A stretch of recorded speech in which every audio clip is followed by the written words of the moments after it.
Hello everyone. তো এটা আমাদের নতুন ইউটিউব চ্যানেল, আর অনেস্টলি ইউটিউব চ্যানেলের থেকেও বেশি না, এটা না is like a passion baby, তাই না? কারণ আমাদের দুজনেরই দু ধরনের প্যাশন ছিল, কিন্তু দুটো প্যাশন না একটা খুব সুন্দর জায়গায় কনজাঙ্ক করে। এইবার এটা আমার মৌমি, হ্যাঁ এটা ওর ভালো নাম। তো ওর প্রচন্ড বাংলায় লেখালেখি করতে ভালো লাগে, আমার হিন্দি মোস্টলি ইংলিশ বেশি কমফোর্টেবল, কিন্তু হ্যাঁ হিন্দিও লিখতে ভালো লাগে। আর হ্যাঁ বাঙালি তো বাংলা ভালোই লাগে, কিন্তু হ্যাঁ ওর মতো ভালো আমি লিখতে পারি না বাংলায়, যেটা বাস্তব। তো সেই জায়গা থেকে দাঁড়িয়ে আমরা ভাবলাম একটা এমন চ্যানেল তৈরি করব যেখানে না ডিফারেন্ট জায়গার ডিফারেন্ট ধরনের গল্পগুলো একটা সেম জায়গায় আসবে, যেখানে আমরা যতটা সাহিত্য রাইটার্সদের যতটা ভালোবাসি সেই ভালোবাসাটা আমরা আস্তে আস্তে সবার মধ্যে স্প্রেড করি। কারণ আমরা ভাবলাম দুর্গাপুজো আসছে, আর এমন একটা টাইম, সেটা প্রোটেস্ট নিয়ে হোক দুর্গাপুজো নিয়ে হোক, এটা একটা খুব বড় রিয়েলাইজেশন যে শব্দেরও ঠিক কতটা পাওয়ার আছে, কলমের কত জোর আছে। তো আমরা ভাবলাম যে চল এই জিনিসটাকে একটা প্ল্যাটফর্ম দেওয়া যাক আর একসাথে করা যাক। তো এইটা হচ্ছে আমাদের দুজনের একটা প্রচন্ড কাছের এবং একটা প্যাশন প্রজেক্ট। যেহেতু দুর্গাপুজো আসছে, প্রচন্ড ধরনের গল্প আসতে চলেছে, প্রচুর। মানে আমি যদি এখন জনার শুরু করি তাহলে এই ভিডিওটাতে সারাক্ষণ ওটাই চলবে, কিন্তু সেটার জন্য একটাই জিনিস আমাদের চাওয়া, আর সেই চাওয়াটা হচ্ছে এটাই যে তোমাদের সাপোর্ট, তোমাদের ভালোবাসা, তোমাদের সাথে থাকা, আর একবার চেষ্টা করা আমাদের চোখ দিয়ে এই ইমেজটাকে দেখা। তো সত্যি এটা ব্যাপার না যে তোমাদের বাংলা বেশি প্রিয়, ইংলিশ বেশি প্রিয়, না হিন্দি বেশি প্রিয়। অ্যাকচুয়ালি আমরা চারপাশের গল্পগুলোকে এক জায়গায় এনে দিই, আর সেটাই তোমাদের কাছে রিপ্রেজেন্ট করে, এটাই আছে আমাদের মূল। হ্যাঁ, আর আমরা জিনিসটা কেমন বলো তো, যখন আমরা কিছু একটা জিনিসকে খুব ভালোবাসি বা পছন্দ করি, আমরা সবসময় না চেষ্টা করি ওটাকে সবার সাথে স্প্রেড করে নিতে, কারণ তাহলে না ভালোবাসাটা আরো বেড়ে যায়।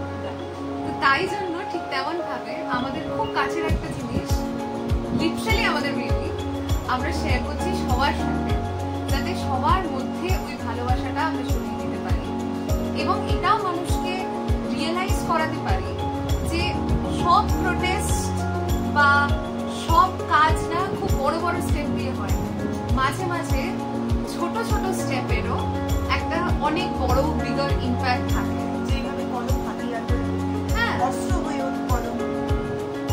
তো এটার জন্য এই চ্যানেলটা যদি তোমরা সাবস্ক্রাইব করো, তাহলে তোমরাও এই জার্নিতে আমাদের পার্ট থাকবে, আর যা যা তোমরা সাজেস্ট করবে, যেইভাবে তোমরাও রিট্রিটটাকে ভালোবাসো সেইভাবেই আমরা রিপ্রেজেন্ট করব। শুধু তোমাদের সাপোর্টটা দরকার, পাশে থাকাটা দরকার, এটাই হচ্ছে আমাদের চাওয়া। তো এবার আমরা আজকের ভিডিওতে আসি, নাহলে আমরা প্রচন্ড ইমোশনাল হয়ে এটাই টানতে থাকবো। But thank you so much. প্রথমবার যদি এই চ্যানেলে এসে থাকো তাহলে প্লিজ সাবস্ক্রাইব করো, লাইক করো, শেয়ার করো।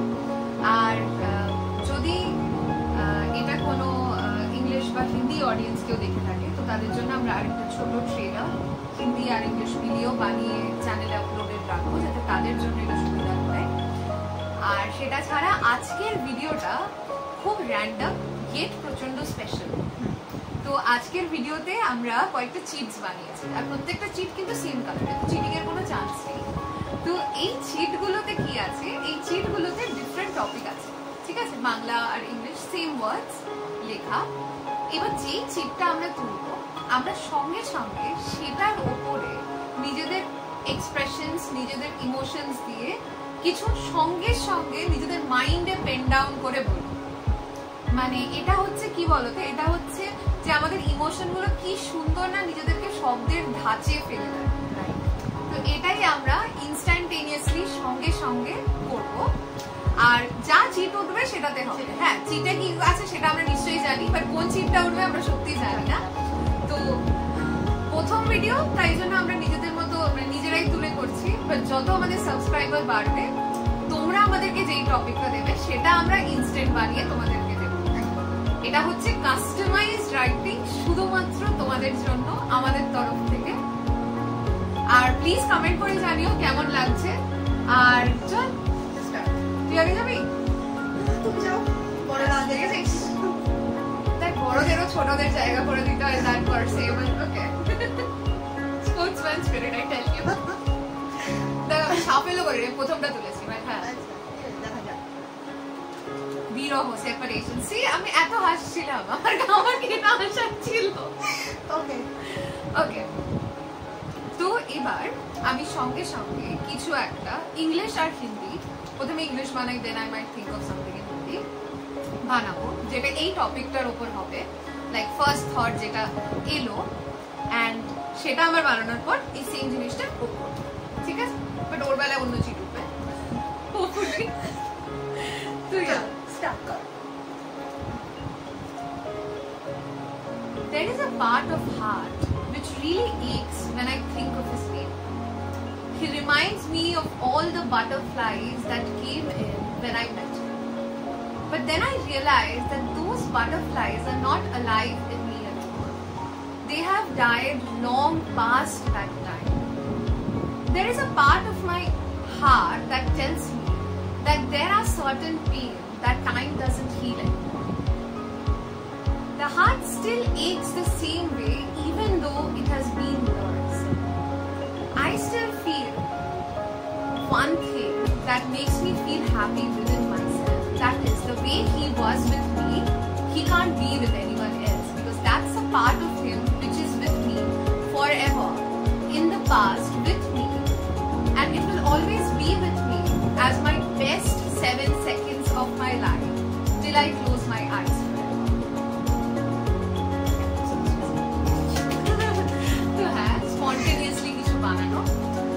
এটা বলার একটাই কারণ যে মানুষ মনে করে যে যখন মানুষ সেপারেট করে যায়, হ্যাঁ নিশ্চয়ই কিছু রাগ, কিছু অভিমান, কিছু না পাওয়া, কিছু কষ্ট তার ভিতরে নিশ্চয়ই হবে, কিন্তু তার সাথে একটা জিনিস যেটা এই রাইটারটা নিয়ে আমি বোঝাতে চাই না, সেটা হচ্ছে যে ভেতরের একটা অংশ না সবসময় কষ্ট পাই, সেটা যতই টাইম চলে যায়। Time is the biggest medicine, but time is get not the biggest medicine.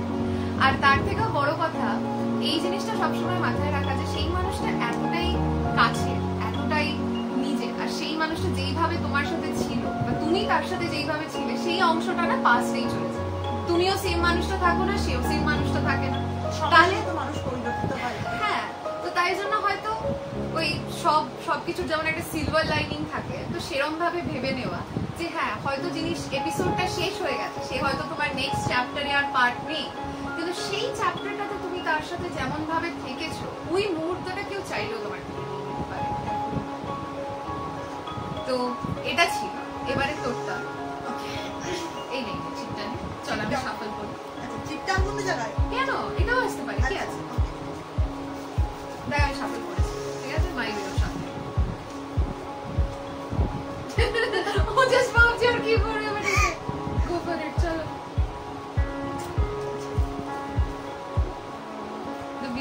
oh my god, same বলেছি আমি, এটাই বলতে যাচ্ছিলাম যদি সেম করে what happened. Oh my god, this is something.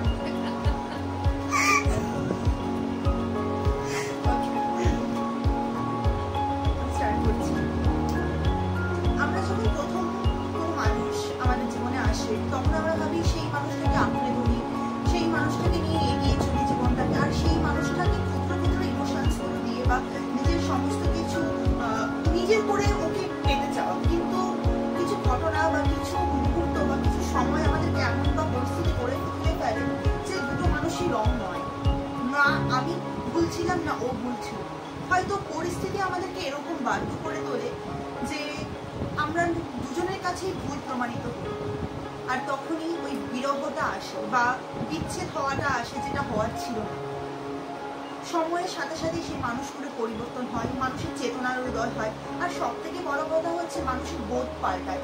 আর তখনই মানুষের মধ্যে বিভিন্ন ধরনের প্রশ্ন উদ্ভব হয় যে তুমি তো আগে এটা করতে না, আগে হয়তো তার এই জিনিসটা ঠিক মনে হতো তাই সেটা করতো, আর ঠিক তার কিছুদিন পর মনে হচ্ছে যে না এটা ভুল, তখন সেটা করতো না। তখন মানুষের মনে প্রশ্ন হয়, আরে আগে তো সেটা করতো না, এখন কেন করছে? সেই মানুষটা কি পরিবর্তন হয়ে গেছে? সেই মানুষটাকে আমাকে এইভাবে চাইছে না। আর ওইখান থেকে আসে মানুষের মনে সন্দেহ, কেন করছে ওরকম, আমাকে কি সে ভালোবাসছে না? সে ভালোবাসে, কিন্তু যেহেতু মানুষ আর সময় মানে দুটোই একদম সমানুপাতিক, সেই কারণে মানুষের জীবন ধারা সমস্ত কিছু বোধই পরিবর্তন হচ্ছে, আর সেই কারণে মানুষের চিন্তাধারা পরিবর্তন হচ্ছে। আর তার কাছে অচেনা হয়ে উঠছে ওই একটা জিনিস যে টন্ট করতে থাকে মানুষকে, যে হ্যাঁ ও এটা করতো না আগে, এখন করছে। আগে সেইটা পছন্দ করতো না, এখন করছে। আগে সেইটা পছন্দ করতো, এখন সেটা করছে না। ওই অপর পাশের মানুষটাকে এটাই বোঝা মারতে থাকে মনের মধ্যে, যে কেন করছে, ওকে আর ভালোবাসছে না, এটা আমাকে ও ফেক দেখিয়েছে। আসলে সবকটাই সময় মানুষকে না পাল্টায়।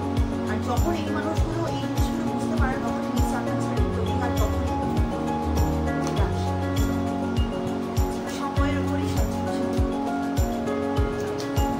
আমি অডিয়েন্সের হয়ে বলে দিলাম, আই রিয়েলি এক্সপেক্ট করছি। আচ্ছা, তো যখন এই সেম চিপটাই বারবার উঠেছে, তো এটারই হিন্দি ভার্সন করে থাকছে, তাই না? আমি যে কি স্পন্টেনিটিতে বলছি না, বিশ্বাস কর, এটা সবার বোঝা উচিত যে আমি ভিডিওটা একবারও কাট করিনি। একদম তাই, ঠিক আছে? এটা লিটারালি স্পন্টেনিয়াস হচ্ছে। আমরা সত্যি ভেবেছিলাম যে এটা যেহেতু first video, we might come up and cut it একটু একটু করে, ওরকম ভাবে করে নেবো ফার্স্টটা বলি, বাট একবারও আমরা বন্ধ করিনি। That's the spirit. এটা যেন থাকে after a year, but yes. उसने मुझसे पूछा कि तुम कभी मुझको भूल नहीं जाओगी ना? मैंने कहा कि अगर कभी ऐसा हो कि मैं तुमसे कोसों मील दूर रहना चालू कर दूं, फिर भी लगता है कि लॉन्ग डिस्टेंस हम दोनों में चल जाएगा। फिर एक समय आया जब लॉन्ग डिस्टेंस रिलेशनशिप हमारा सच बन गया। हम लोग फोन पे बात किए, वीडियो कॉल पे बात किए, कोविड के टाइम मिल भी नहीं पाए, फिर भी लगा कि नहीं, कुछ तो है जो हम दोनों को हर रोज बांधता रहता है। जब वो वापस आया इंडिया, फिर हम मिलने लगे, घूमने लगे, लगा कि ये इंसान तो सेम ही है, कभी भी मुझसे दूर नहीं जा सकता, अलग नहीं हो सकता। फिर शादी हो गई, सबने कहा कि शादी ही हैप्पी एंडिंग है, हमने भी मान लिया। हमने भी सोचा कि वेडिंग या मैरिज दोनों तो सेम ही चीज होता है, पर हमें क्या पता था कि मैरिज तो लाइफ टाइम का कमिटमेंट होता है, वेडिंग तो बस वो 3 दिन का फन और फेसबुक का प्रोफाइल पिक्चर्स ही होता है। उसके बाद जब हम साथ रहने लगे, हम लोग इतने पास रहने लगे कि हम लोग रोज एक ही घर, एक ही जगह, साथ उठना, साथ बैठना, साथ खाना खाना। सब कुछ के बाद भी ये समझ में आया कि हम अगर जब दूर थे लोगों के लिए, जब हम दूर थे, जब हमारे अंदर इतनी मीलों की डिस्टेंस था, तब भी जो डिस्टेंस हमने फील नहीं किया, अब साथ रहते वो डिस्टेंस फील होता है। इससे ये समझ में आता है कि फिजिकल डिस्टेंस से बहुत ज्यादा इम्पैक्टफुल ना ये दिल का डिस्टेंस होता है। अगर आप किसी को दिल से अपनी सबसे पास वाला जो हिस्सा होता है ना, जो सबसे पास वाला कमरा या चेम्बर होगा आपके दिल का, उसका चाबी अगर किसी के पास हो, तो वो कहीं पे भी हो इस दुनिया में, वो कभी रिप्लेस नहीं होता। पर कभी कभी लोग होते हुए भी तन्हाई धीरे से उस कमरे में घुस जाती है और ये समझा देती है कि इस जगह में अगर कोई आपके पास है तो वो हमेशा रहेगा, पर अगर इतना डिस्टेंस, इतना कुछ ये दिल के अंदर आ जाए ना, तो वो आपके जितने भी पास हो, वो और आप कभी एक नहीं हो सकते।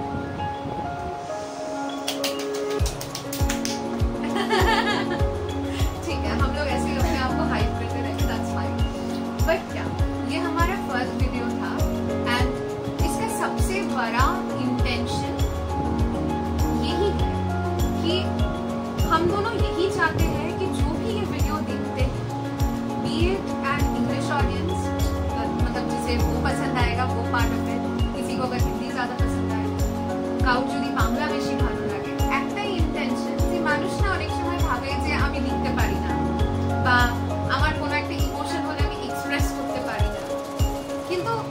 মজার ব্যাপারটা হচ্ছে এক্সপ্রেশন না অনেক কিছু তোমার থেকে চায় না, মাঝে মাঝে খুব ছোট ওয়ার্ড, ছোট রিয়েলাইজেশন, শব্দ মানুষের জিনিসগুলো বোঝানোর চেষ্টা করতে পারে। যেরকম একটাই শব্দ বিরহ, আমরা অনেক কিছু মেনে নিতে পারছি। তো ওটাই মানে বিরহ যে সবসময় একটা পার্টনারের সাথে সেপারেশন থেকে আসে তাও তো না, নিজের সাথে নিজের সেপারেশনেও তো আসে। নিজের জায়গার সাথে, যেখানে আমরা জন্ম থেকে এক জায়গায় ছিলাম, কাজের সূত্রে আমাকে বেরিয়ে যেতে হচ্ছে, এটাও তো বিরহ না? আমি আমার রুমকে খুঁজে পাচ্ছি না, আমি আমার নিজের একলার জায়গাটা আমি খুঁজে পাচ্ছি না, যেখানে আমি থাকতাম, আমার নিজস্ব সত্তা থাকতো, নিজস্ব সত্তা মানে বিরাজ করতো। এখানে আমাকে চলে যেতে হয়েছে কোনো এক কাজে, শুধু টাকার জন্য চলে যেতে হয়েছে। আমার সমস্ত স্বপ্ন, সমস্ত আশা, নিজের শান্তির জায়গা, নিট থেকে আমাকে চলে যেতে হয়েছে। এটাও তো একটা বিরহ না? আর লাইফে না একটা খুব সুন্দর ডমিনো এফেক্ট এক্সিস্ট করে। মানে হচ্ছে আমরা যখন নিজেদের সব থেকে বড় ক্রিয়েটিভ স্পেসে থাকি, মানে এই যে সঙ্গে সঙ্গে বানাচ্ছি, এতটা ক্রিয়েটিভিটিতে থাকছি, এই জিনিসটা কিন্তু লাইফের প্রত্যেকটা স্পেয়ারে এসে যায়। মানে দেখবি সকালে জিম করলে যদি মনে হয় যে হ্যাঁ সারাদিন আমার প্রোডাক্টিভ লাগছে, জিনিসটা ওরকম। একটা জিনিসে ক্রিয়েটিভিটি আসলে প্রত্যেকটা জিনিসে আসে। আর এই চ্যানেলটার গোলই ওঠে এইটা রিয়েলাইজ করা যে তোমাদের সবার ইমোশনস ভ্যালিড। কোনোদিনও এরম যেন না হয় যে মনে হলো বুকের ভিতরে এত বেশি ইমোশনস হয়ে গেছে যে আউটবাস্টে মনে হলো যে আমি এক্সপ্রেস করতে পারছি না, বলতে পারছি না, বা কোনো ড্রাস্টিক স্টেপ নিয়ে নিলাম নিজের লাইফ নিয়ে, যে নিজের মধ্যে এত ইমোশন আছে কাউকে বলতেই পারলাম না।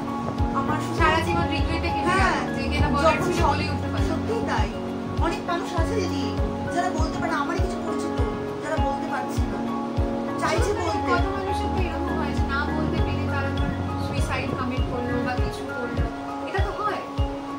তো আমরা শুধু ওই মিডিয়ামটা হতে চাই যেটা তোমাদের এক্স্যাক্টলি, যেটা তোমাদের ওই ব্যাপারটা আরো সিম্পল করে দিচ্ছে। না মানে অত বড় ব্যাপার না, যদি কোনো জিনিস তোমার মাথার ভেতরে পুরো বিল্ড আপ হতে পারে তাহলে সেটা শব্দ হয়ে মুখ থেকেও বেরিয়ে আসতেই পারে যদি তুমি একটু চেষ্টা করতে পারো।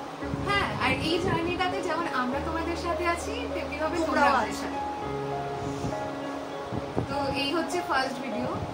নেক্সট ভিডিওতে अगेन আমরা এই চিপস দিয়ে সেম জিনিসটা করব। তো I look forward to having you all. যদি ভিডিওটা ভালো লেগে থাকে please like, comment, share and subscribe.